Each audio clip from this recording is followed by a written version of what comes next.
Today on Food's Greatest Hits, we're getting serious about snack food.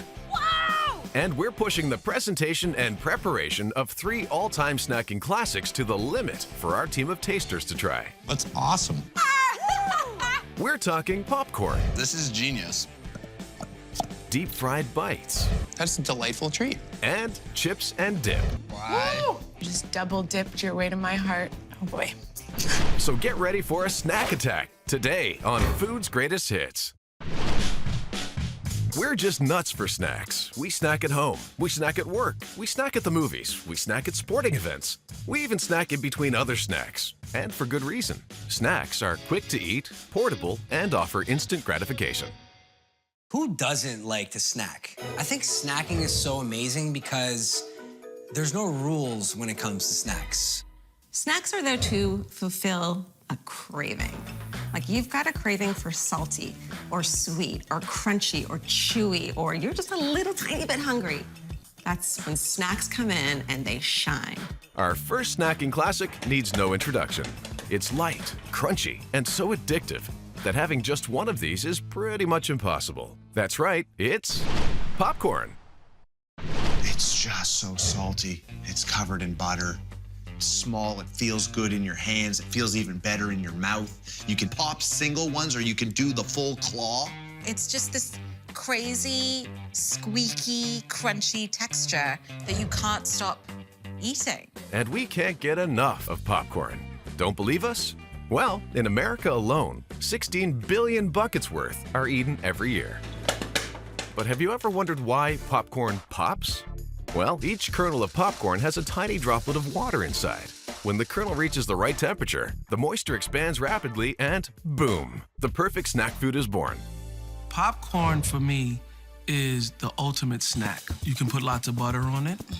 You can have caramel popcorn. You can have cheese popcorn. It might also be the oldest snack. Traces of popcorn have been found in prehistoric caves in New Mexico. But popcorn didn't make its debut as a crowd-pleasing snack until the 1890s with the invention of the steam popper.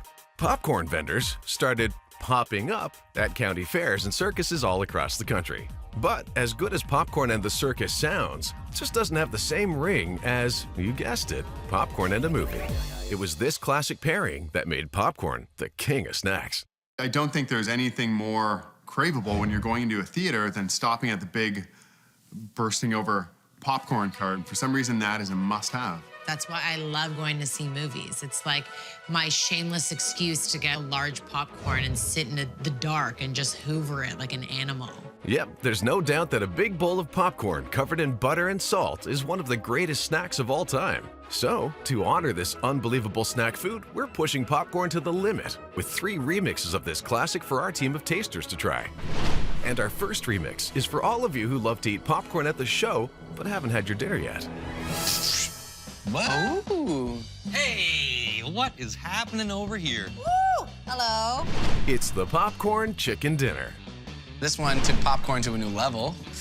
Small bites of awesomeness. Seriously. Oh, this is serious, all right. We're talking deep-fried chicken bites, rolled in popcorn crumbs, topped with bacon, all sitting on a bed of caramel corn. But will this dish be the star of the show for our tasters? Cheers. Cheers.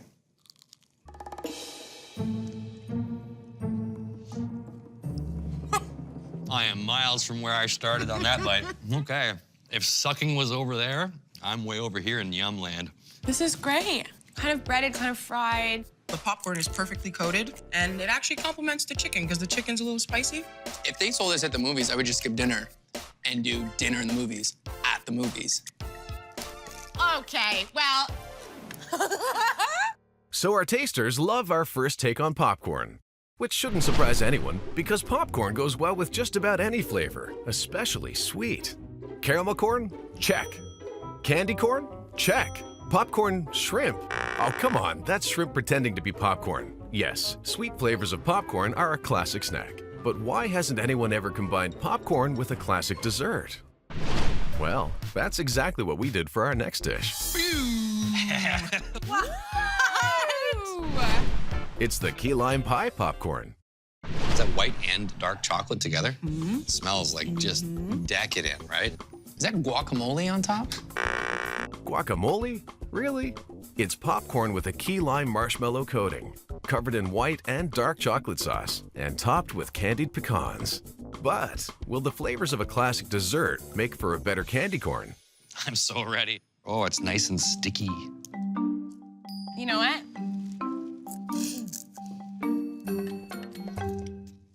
Yum. This is genius. Popcorn, chocolate, and lime. I mean, oh my. The lightness of the lime and the popcorn, it's not overempowering. This is so good that I'm trying to cram as much in as possible before they take this away from me. This is really an awesome sweet popcorn snack. I don't know who came up with this, but they deserve a raise. So our key lime pie popcorn really does bring a fresh take to the classic candy corn. But what if you can't decide between sweet-flavored popcorn and a savory variety? Well, don't panic, because our last remix of classic popcorn brings the best of both flavor worlds together in one delicious snack. Wow! What happened? Hey! It's the sweet and savory popcorn cone. Oh man, that's beautiful. Smells so good. Smells so good. Waffle cone, that's the key. I'm seeing some bacon, chocolate, caramel. It's caramel. You're both wrong. This sweet and salty snack is kettle corn, dusted in sea salt and covered in chocolate sauce, bacon, and maple syrup. All served up in an ice cream cone. Because hey, it's more fun in a cone. I'm going in. I'm going in too.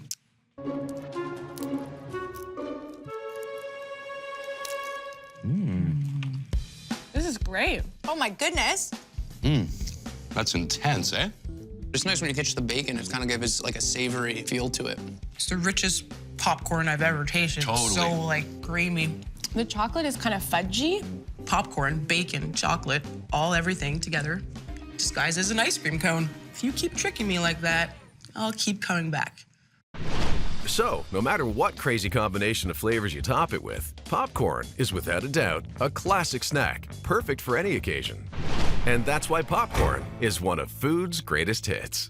Coming up, we're going off the deep end for some serious deep-fried bites. And a little later, we dip into a classic snacking combo. We're all about snack food today on Food's Greatest Hits. We started with popcorn, and now it's time to take a deeper dive into the pleasures of snacking. Ladies and gentlemen, get ready for Deep Fried Bites. The best things come in small packages. It's a little bite, but it's a huge flavor experience. These golden gems are hardly a mystery food. They're bite-sized treats that have been lowered into oil and fried until golden brown. And the varieties are endless. We're talking mozzarella sticks, onion rings, tater tots, jalapeno poppers. Yep, the list of crispy deep-fried bites is endless and delicious. Pickle slices, deep fried, ranch dip, game over. Check, please. One more order and then the check, please. Deep fried tater tots are a thing that's so close to my heart. It's like potato parts formed into a potato plug and then deep fried. Oh, what about onion straws? Oh, please. She loves onion straws. And what do I get on top of it? Hot sauce. She puts hot sauce on top of her onion straw. Buffalo sauce, bring it on home. Yes, she does. So, how do you make a deep-fried bite? Well, take whatever you want to fry. Give it a coating of breadcrumbs, cornmeal, or even tempura if you're fancy, and drop them into a deep fryer at 350 degrees. The hot oil heats the water inside the food, steaming it, while the crust prevents the oil from seeping inside and gives fried bites that signature, satisfying crunch. Yep, simple culinary magic at its best. The deep-fried snack craze took off in Northern Europe in the 13th century with funnel cakes, and in Japan in the 16th century with tempura. But most of our deep-fried snacks have a more recent lineage. The history of the onion ring can be traced to a Texas drive-in chain, Kirby's Pig Stand, in the 1920s. And jalapeno poppers have been scalding the roofs of mouths only since the 1980s. And although no one is certain who can claim to have invented it, the creation of the jalapeno popper just might have been the moment that brought fried bites into the big time. Because ever since, the fried bite has been the go-to snack for a night of drinking. And it's this all-star combination that propelled deep-fried bites into the snacking stratosphere. So we're showing our love for deep-fried bites the only way we know how. By pushing the envelope of these snacking classics with 3 new crazy mashups. And our first dish pays homage to the combination of snacking and drinking with a literal version of the bar snack. I smell lime. Ooh, yeah! Hey, look at that. It's deep-fried tequila shots. I love this. This is really cool. The sugared rim? That's just pretty. Is there alcohol in here? Oh yeah. These babies are angel food cake soaked in tequila, tossed in cornstarch, and deep fried. But will our tasters want another round of these boozy fried bites? You ready? Yeah.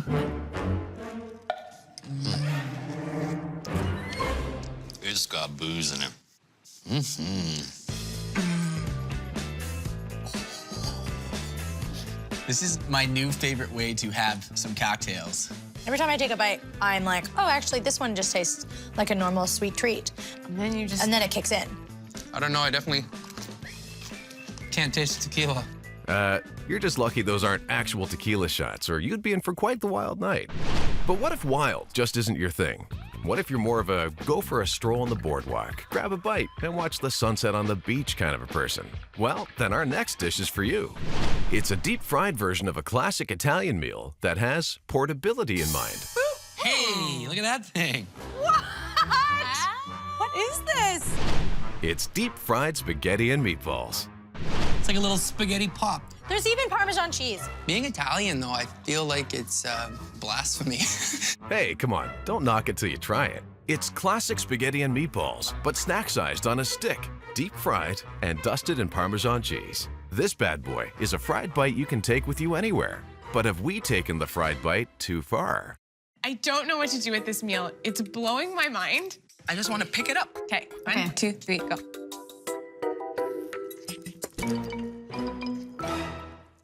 It's crunchy. I really like this meatball. The spaghetti's exciting and good, but it's like, ooh, the meatball plus the sauce. Mm-hmm. Classic spaghetti and meatballs. Delivering it as a handheld portable food, neat idea. Now I think, soup on a stick, why not? I've seen the light. So what are we putting in the deep fryer to follow up on spaghetti and meatballs? Why, dessert, of course. But we're not talking donuts or deep-fried chocolate bars. No, no, no. Our final remix on the fried bite is the perfect Valentine's Day gift for that special someone in your life who loves fried food more than anything else. Well, guys, if this is like my average Valentine's Day, it's gonna be deep fried sadness. Woo! What could that be? It's deep-fried strawberry hearts. Definitely not what I was expecting to see under here. Looks kind of like little donuts. Little donuts? Safe guess, but no. It's strawberries, cream cheese, vanilla, and sugar coated with a batter made from strawberry beer and then deep fried. But will this dessert warm the hearts of our tasters? That's a delightful treat. It's very good. It's a big burst of fruit and flavor and sweetness. The batter's beautiful. Yeah, the batter's lovely. There's a lot to enjoy about this. They can't run away from you. How many of your dates run away from you? Pretty much all of them. It's nice because you can feed it to each other, right? Like this.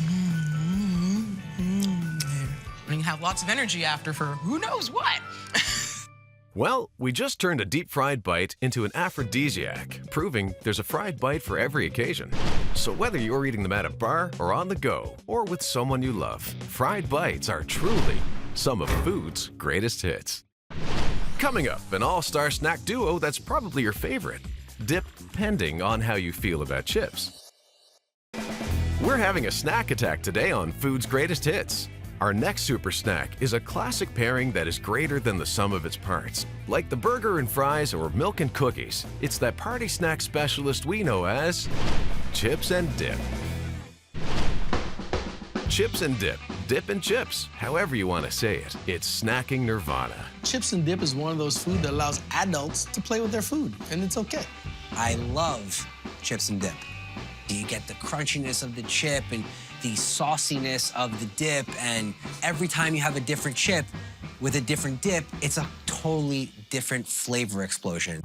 Chips and dip became a thing in the 1950s when a recipe on the side of an instant onion soup mix called for the onion soup powder to be added to sour cream. The result? French onion dip. The original chips and dip. If I'm gonna have onion dip, it can't be sitting out. There's something about cold onion dip and regular big potato chips. Yes. I think the thing about French onion dip is it's just kitschy enough to always be in style. We only do onion. We don't stray away and go mess with any other. We're not dipping in other places. But what propelled chips and dip into the snacking hall of fame was the invention of television. Yeah, that thing you're watching right now. As the popularity of TV spread across America, people spent more and more time in front of the old boob tube and, naturally, needed something to munch on while they did. Yes, chips and dip are the perfect TV snack.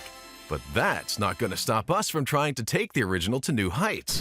What our tasters don't know is that for our first dish, we're giving them a double dose of heat with a fiery dip and some chips that pack a serious punch. Ooh. Hey, that's awesome. It's the spicy shrimp chips and dip. That looks great. We got some scallion. I would say that's paprika. It's actually a fiery cayenne pepper dusting on shrimp chips, which are made from shrimp paste that's deep fried, with a sour cream and Louisiana hot sauce dip garnished with scallions. But is there such a thing as too much heat when it comes to chips and dip? Let's go for a dip. Yes.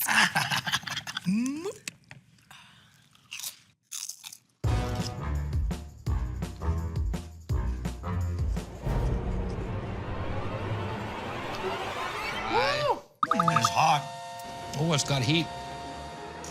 I love these chips. Mm-hmm. Very crunchy.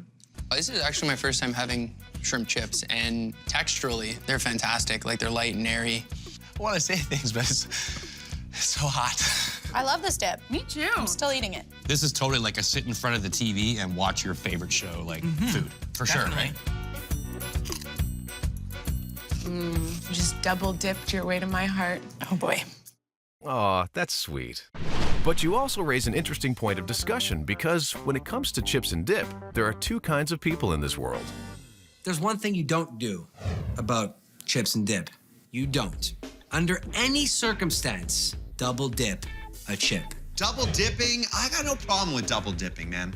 Like, I don't mind double dipping if I do it, but I don't really like it if you do it. Is that okay to say? Well, for all of you who still need some convincing, our next mashup is for you. Because for this dish, we've come up with a sweet version of chips and dip that takes the idea of double dipping literally. Oh! It's the double dip. Starting at the top down looks just awesome. Okay, we got banana chips covered in chocolate. Oh, that's right. We're taking double dipping to the next level with banana chips dipped in chocolate that you dip in French vanilla cream and chocolate chip dip. But will our tasters doubly love this double dip mashup? 1, 2, 3. Whoa. I am loving this. I would buy a jar of that dip. I really like the idea of using the banana as the chip. If somebody does have this at their party, whether or not I like them or hate them, they are on my Christmas card list because this stuff is the bomb. This is one of the best dips I've had in my whole life. So good. So our tasters love our first two takes on this classic snack. But now, it's time for the grand finale. What will our tasters think of our greatest dip-parture from the classic chips and dip? That's next on Food's Greatest Hits. We're all about snacking today on Food's Greatest Hits. And now it's time to see what our tasters will think of our upscale mashup of the classic chips and dip. Nice. It's the Millionaire Dip. The lobster claw got me. We got chips, we got dip. Oh, can't get over this lobster claw. I love it. Yep, this is a dip fit for a millionaire with truffle-infused kettle chips. And a dip made with cream cheese, spicy salsa, and fresh-caught Maine lobster. We wanted to see if taking chips and dip upscale would make it a snack worthy of the rich and famous. Let's go, shall we? Let's just dive Let's right just in. try it. You ready?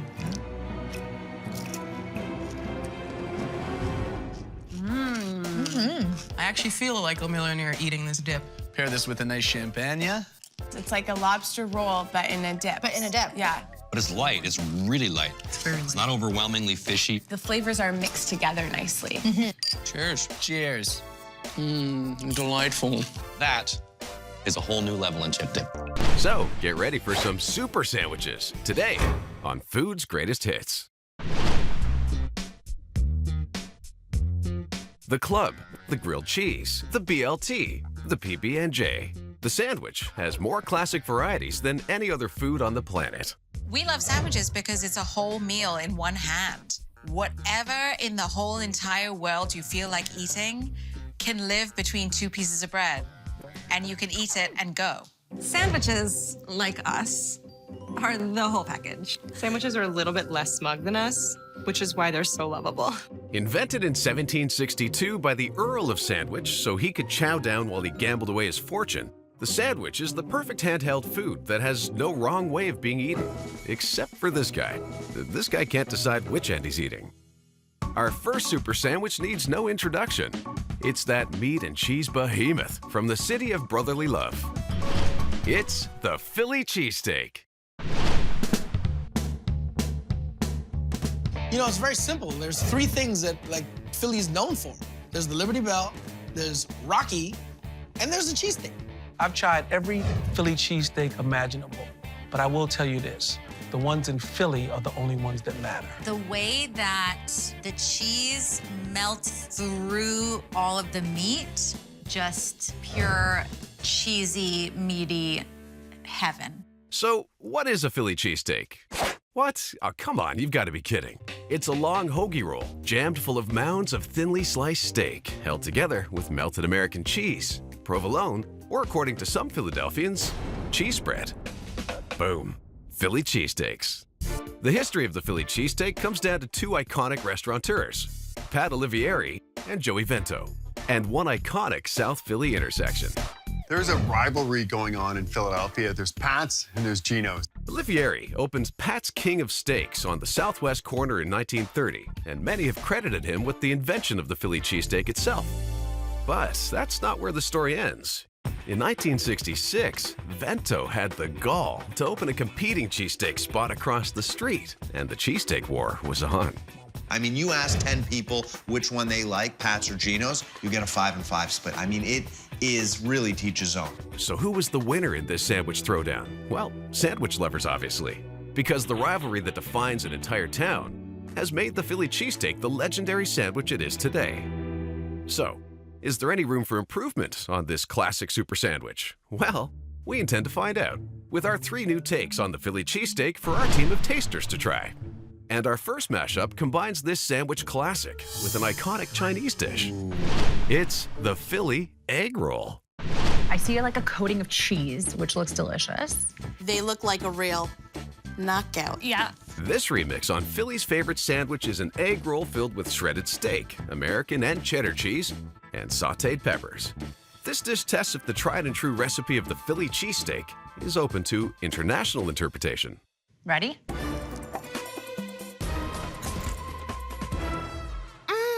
Oh my God. That is delicious. That is a meaty egg roll. It tastes like Chinese Philly beef. Everything that's good about a Philly cheesesteak, put into an egg roll. The soy sauce is like a nice salty. I love sauces, I'll be honest. The cheese and the meat is mixed perfectly. I mean, that's a cheesesteak to go. And people have been trying to get their Philly cheesesteak on the go for quite a while now, like with Philly cheesesteak potato chips or a Philly cheesesteak taco. But strangely enough, no one has ever tried to combine this super sandwich with that portable Japanese classic sushi. That is, until now. Whoa. It's the Philly cheesesteak sushi roll. I wonder if there's cheese in it, though. There's some cabbage, shredded cabbage. I see onion. Nice carrot pile, too. It's a sushi roll filled with all the Philly cheesesteak fixins, plus pickled cabbage for crunch and sesame seeds. And it's all topped with spicy mayo. Now, typically, sushi is a one-bite affair, but I don't think this could be done in one bite. No, you gotta be respectful. This is not our first date.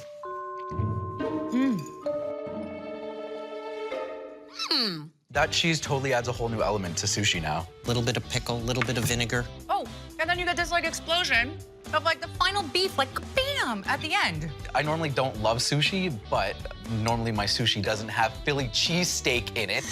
But if you think that a sushi-style cheesesteak is as far as this super sandwich can go, well, guess again.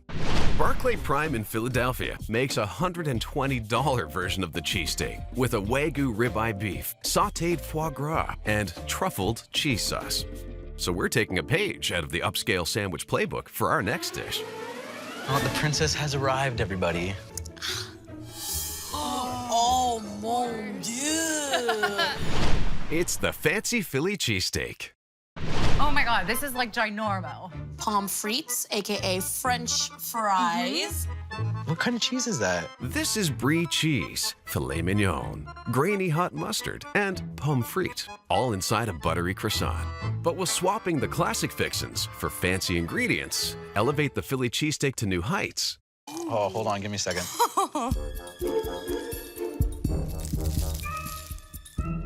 This is truly delicious. Luxurious. It tastes fantastic. It's so juicy. It's like a Philly cheesesteak gone French. With the bun lax in crunch, the fries step right in. This is the perfect sandwich. My favorite part about this whole thing, though, the brie makes the fries taste so good. I like this hot mustard that just blends so well into it. Now, no disrespect to Philadelphia and their cheesesteak, but this is absolutely an elevated cheesesteak. So, a fancy Philly cheesesteak does take this classic to the next level. But if you haven't already, make the pilgrimage to Philadelphia to try an authentic Philly cheesesteak yourself, where the recipe of this classic sandwich is built into the very DNA of the city. And that's why the Philly cheesesteak is one of food's greatest hits. Coming up, we head down to the bayou for a classic Louisiana Sammy. And a little later, a dessert sandwich for the ages. The ice ages, that is. We're all about super sandwiches today on Food's Greatest Hits. We started with the Philly cheesesteak, and now we're headed to the bayou for the pride of Louisiana. Ladies and gentlemen, the po' boy.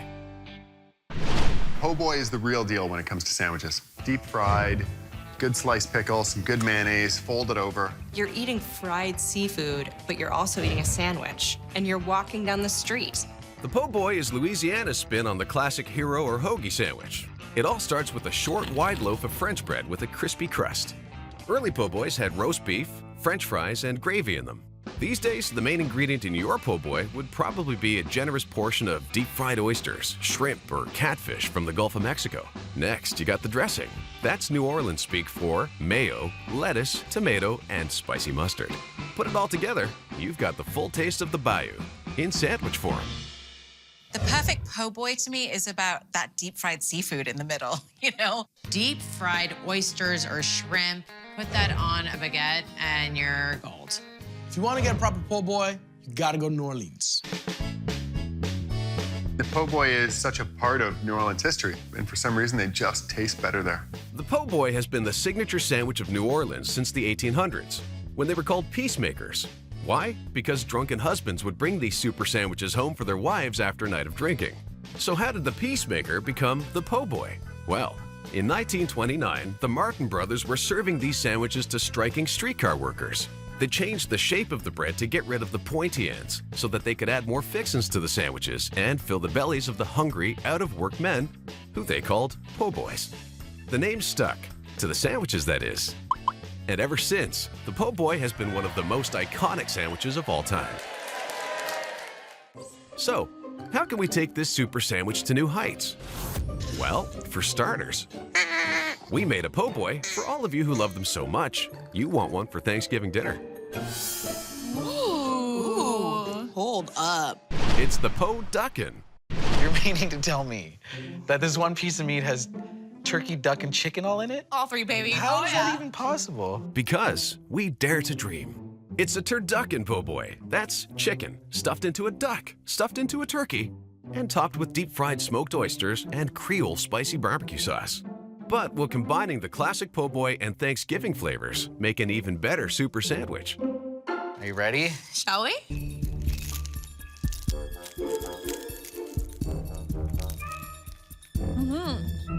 Oh yeah, I'm all about this. The oyster is a very fun textural change in here. It tastes like a turkey dinner in a sandwich. Every single meat part, you can taste it. Nothing's getting lost inside. Like a nice boy band. Everyone has their time to shine. Yeah. If you're a sandwich person, this is what you're going If you're a meat person, this is the po' boy for you. Well, if you're a real meat lover, why not try the Surf and Turf po' boy at Little Jewel of New Orleans? Or if you're at the New Orleans Jazz Festival, check out the Suckling Pig po' boy. But we want to take the po' boy back to its roots, feeding the poor, hungry masses. And there's no one hungrier or more strapped for cash than college students. Let's party, bruh. Bruh, let's do this, bruh.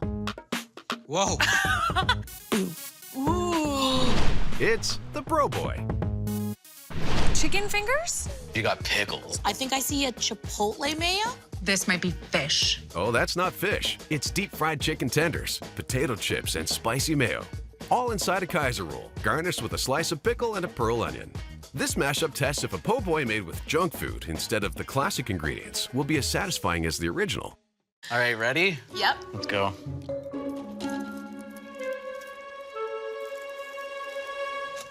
Crunch. I love the crunch. What's your favorite part? Oh, all of it. The chicken fingers warm up the chips a little bit. You don't usually get a warm chip. That's a nice touch. I love the way it's dressed just like a basic po' boy with just some lettuce and some sauce and some pickle. Good sandwich, bro. Bruh, you enjoying your bruh boy? Yeah, bro, are you? Bruh, you not, bruh. So a junk food po' boy isn't so crazy after all. I mean, you could put anything inside a po' boy, right? But a whole dessert? Really? Dickie, are you in the kitchen? Well, we intend to find out. Our final mashup of this super sandwich combines the classic presentation of the New Orleans po' boy with a classic New Orleans sweet treat. What? This looks interesting. It's the dessert po' boy. What's in it, though? I don't know. I can't... Is that ice cream? No, dude, these are fried up bananas. It is dessert. I smell it. It's a dessert po' boy made with an eclair pastry and filled with an iconic New Orleans dessert, Bananas Foster, which is flambéed bananas over ice cream, drizzled in caramel sauce, and the whole thing is topped with a banana liqueur custard and whipped cream.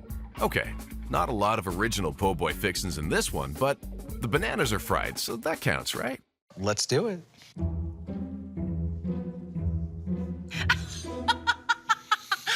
It is pure bliss.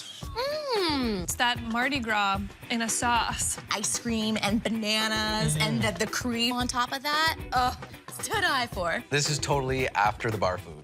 Something to make you forget about how you earned your beads. Yeah. Hey, what happens in New Orleans stays in New Orleans. Except, thankfully, the po' boy. Because the pride of New Orleans has spread across the country like wildfire, and we should all be grateful that it did. Because the po' boy is one of food's greatest hits. Coming up, what's the perfect dessert to follow up on these super sandwiches? That's next. We're all about super sandwiches today on Food's Greatest Hits. We started with the Philly cheesesteak, and we followed it up with the po' boy. Now, we turn our attention to the only sandwich we can have for dessert. Behold, the glory that is the ice cream sandwich. I like ice cream in a cone. I like ice cream in a bowl. But it's next level when you have ice cream sandwich. The ice cream sandwich is the perfect delivery mechanism to get that cold, creamy, delicious ice cream directly into your facial area.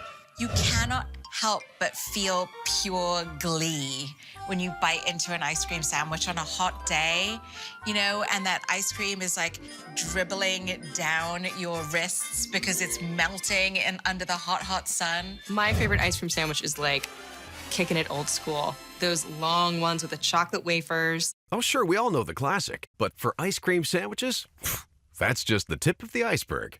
You can use cookies, biscuits, or waffles, and of course, any kind of ice cream you want. What's great about an ice cream sandwich is it's the perfect ratio of cookie to ice cream in every bite.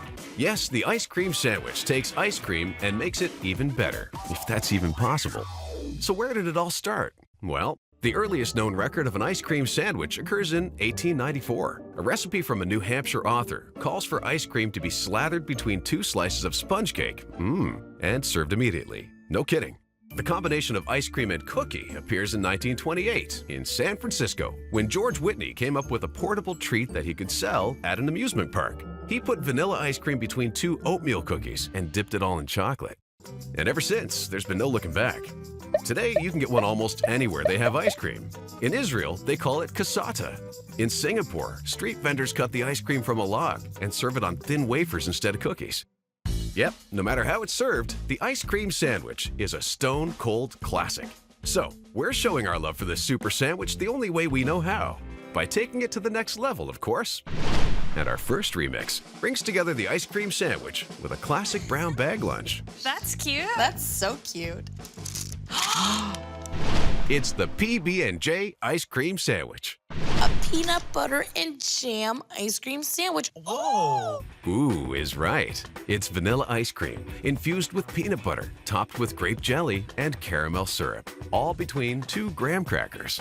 But will combining the ice cream sandwich with the most classic sandwich of all make for a better dessert? Ready?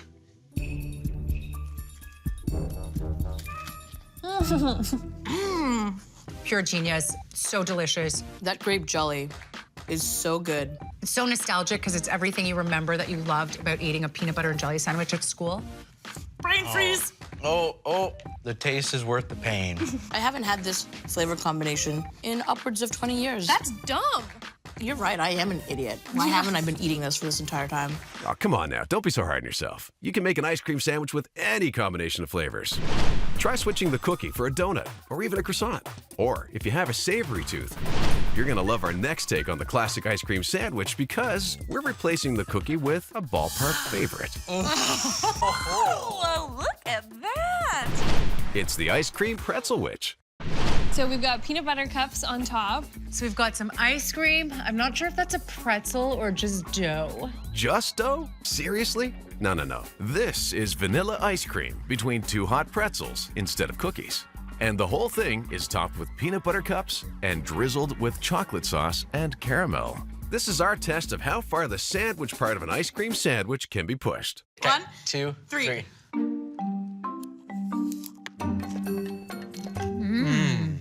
Can we talk about the salty pretzel that's so good with the sweetness of everything that's going on here? This is one of the best ice cream sandwiches that I've ever had. Like, I'm shaking. It's so good. This one is totally a home run. Grand slam home run. Oh, cute. It's a pretzel. And chocolate. 2 best friends.